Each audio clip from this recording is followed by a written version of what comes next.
Every time you board an airplane, your stomach might bloat, and you might feel the urge to pass gas. Actually, the problem is not what you ate for lunch or your digestive system. What turns you into a biological ticking time bomb is actually the pressure difference that the entire airplane has to fight against. When the airplane takes off from sea level and climbs to 10,000 meters, the atmospheric pressure drops by nearly 1/3. Even though the massive steel structure and advanced systems try to maintain the cabin pressure, a drop in cabin pressure still occurs. With the drop in cabin pressure, the air and digestive gases inside the human body suddenly expand due to Boyle's law. These gases located in your stomach and intestines expand volumetrically by up to 30%, looking for a way out. You already know what happens next. Since it is highly likely for everyone on the airplane to experience this situation, the importance of the toilet we explained earlier, which operates with atmospheric pressure and has high vacuum power, becomes evident once again. Of course, it is not just the gases inside us that expand. If you brought a bag of chips with you, it will also swell and might even pop. Be careful. Couldn't the engineers have kept the cabin pressure at sea level, reducing your chances of passing gas to zero? Under the pressure of airline companies, the engineers preferred you to swell like a balloon rather than the airplane wearing out. Or they had to prefer it. Bringing the inside of the airplane cabin to the same pressure as sea level is exactly the same as forcibly inflating a massive metal balloon to the point of bursting in the vacuum of space. Every time the airplane climbs and descends, the fuselage inflates and deflates, stretches, and relaxes just like a giant balloon due to the tremendous internal and external pressure difference. It is essential to reduce this tearing stress on the fuselage and extend the life of the airplane, and most importantly, to prevent metal fatigue, capillary cracks, and past explosive decompression accidents. That is exactly why cabins are pressurized at the lowest safe level possible. Another reason why cabin pressure does not reach the desired level is the vacuum toilets. Every time the flush is pressed, the valve opens and the high-pressure air inside the cabin rushes outwards. Meanwhile, it instantly takes away whatever waste is there, but the cabin pressure also drops a bit. So where does this breathable warm air inside the cabin come from? We know that the outside temperature is -50 degrees. This task is assigned to the massive jet engines. The engines swallow that freezing and thin outside air, ruthlessly crush it in their massive turbines, compress it, and after bringing it to a livable density, slowly pump it into the cabin.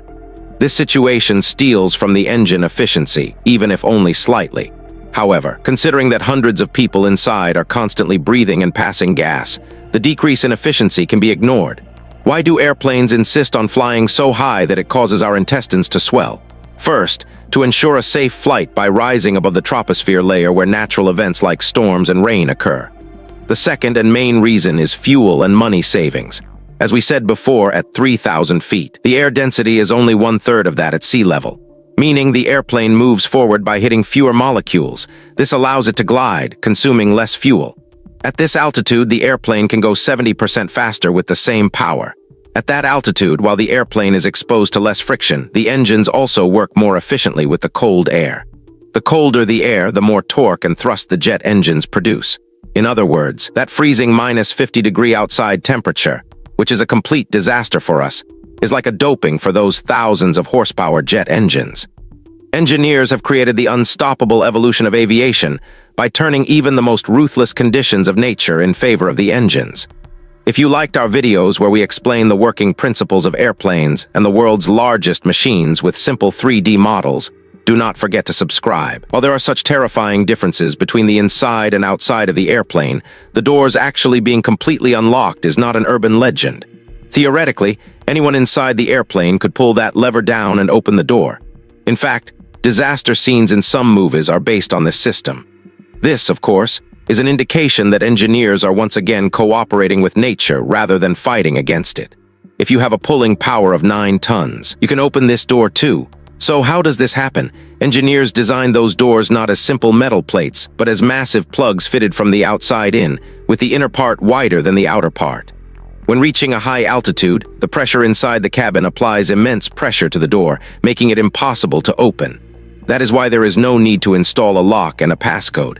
Perhaps you have seen airplanes with doors that open outwards, and you have started to think that this video is a faulty video created by artificial intelligence. As the editor, I will explain it right away. When you turn the handle of doors that open outwards, the flaps located on the inside of the door quickly drop down. When the door is fully closed, these flaps extend again, securing the door from the inside of the airplane. In other words, the door once again turns into a structure that narrows from the inside to the outside. Again, the internal pressure piles up on the door, turning it into a natural lock of approximately 9 tons.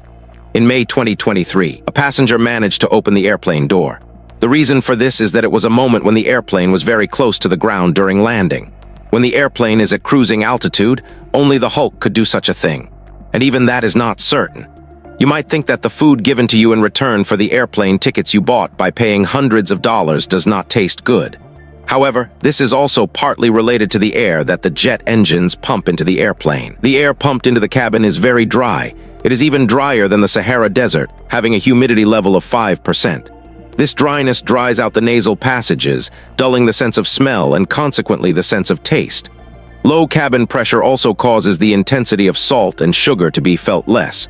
We said that jet engines constantly pump fresh air into the cabin to balance the pressure inside. Excess air is continuously expelled outside through a mechanism called the outflow valve, located at the rear of the airplane. This valve ensures that the pressure inside the cabin remains fresh and also acts as a safety valve against excessive pressure. If the cabin pressure drops slowly rather than suddenly and goes unnoticed, there is a sneaky danger here. A slow drop in cabin pressure can provide the pilot with enough time to land the airplane. But if this goes unnoticed, it can lead to insidious hypoxia, that is, oxygen deficiency. In the tragic Helios airplane crash in 2005, the pilots had lost consciousness to the point where they could not even realize they needed to put on their oxygen masks. You might feel your ears getting clogged and aching when the airplane is descending, rather than when it is taking off. Ear clogging is caused by the eustachian tube, which balances the pressure between the middle ear and the outside environment, failing to adapt to the rapid altitude change. Since the pressure increases rapidly during descent, this feeling of clogging and pain is felt much more intensely than at the moment of takeoff.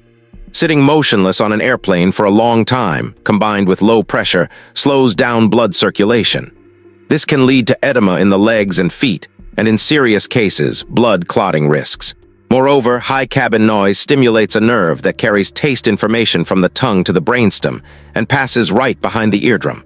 This auditory illusion causes the umami taste, which is heavily found in tomatoes, to be perceived stronger and better than normal. That is why many people who normally do not drink tomato juice on the ground order tomato juice or a Bloody Mary on the airplane. For all these reasons, it turns out that mankind does not actually belong in the sky. However, mankind's desire to explore has somehow eliminated all difficulties. Sometimes by clashing with nature, and sometimes by befriending it, mankind has found a place for itself in the sky as well. Hundreds of people getting inside a metal balloon and traveling for hours at 10,000 meters above the ground is something no one would have thought of 100 years ago. While there are many risks, thanks to advanced systems and clever solutions, a risk of an accident does not even cross anyone's mind, except for a few people. We will continue to examine the metal birds of the sky. Do not forget to subscribe.